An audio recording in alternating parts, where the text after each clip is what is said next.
So we're in Calgary today. Yes, that's right, downtown. We are promoting Fuzzy Brush and Fuzzy Rocks. Let us know what you think.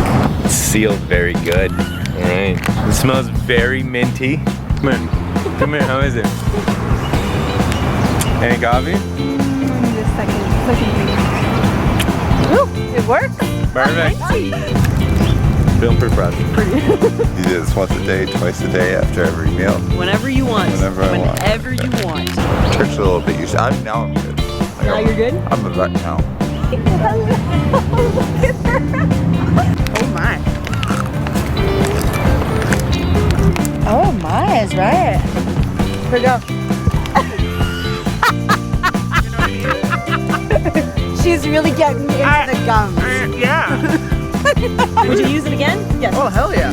I would, yeah. Yeah? When It's good for travel. Yeah, in the vehicle I do it. Would you use it again? I would use this everywhere. Everywhere? Use it again? Probably. Yeah. This is like the perfect thing for like, just like one of those things you throw in with like your deodorant, extra pair of underwear for like when you stay out all night, because that's what I'm doing. No, I really like it. Yeah. When? That's really cool. I think I would probably use it at work all the time because I drink a lot of coffee. For today's society, like this is perfect because we're always rushing around.